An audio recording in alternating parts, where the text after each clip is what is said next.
भद्रकाली कपालिनी दुर्गा क्षमा सेवा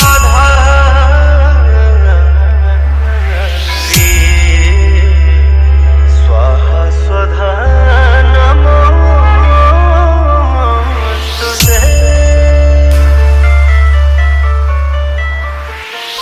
कंपटीशन तो हम जरूर करेंगे और जरूर करेंगे। तुम्हारा ऑपरेटर भी हमारा ही चेला होगा और इस जुलूस मेला में नाम भी हमारा ही होगा। PS बाबू, PS माई बाबू। के आरती उतारो रे, मंगल गीत गाओ रे।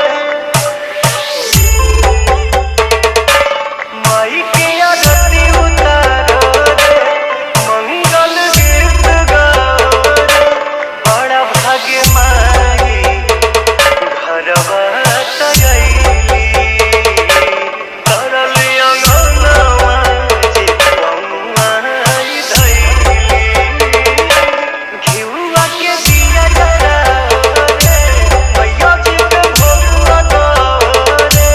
माई के आरती उतारो रे, मंगल गीत गाओ रे।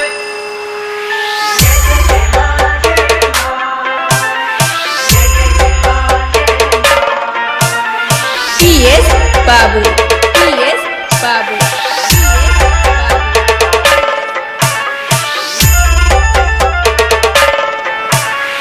जय हो जगतारानी, जय हो दुख हरानी।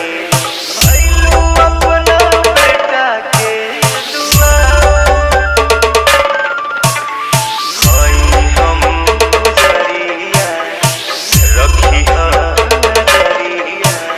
सुखी रहे पूरा परिवार।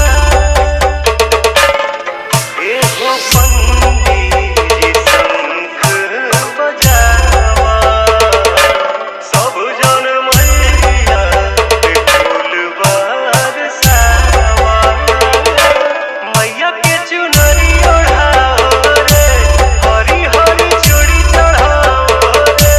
माई के आरती उतारो रे, मंगल गीत गाओ रे।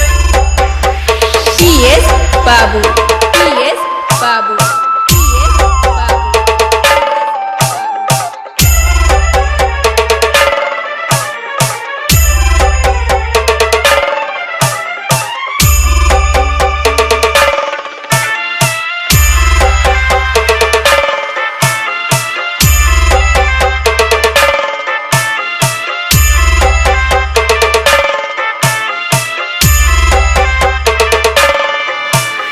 पहिले सब देवता करे खातिर नेवता, सज गइल सच्चा दरबार। सभे पाँव पूजे, चारों ओरिया गूंजे। माई तोहार जय जयकार। श्याम देहाती आजाद गीतिया लिखले, पवन सोहर के भजन सिखले। रानू अमित घंटी बजाओ रे, संतोष दीपक टीका लगाओ रे।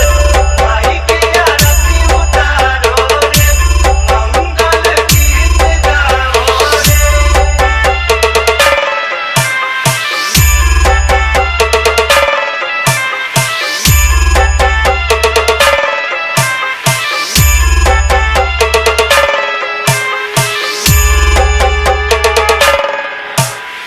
PS बाबू, PS बाबू, PS बाबू, PS बाबू, PS बाबू।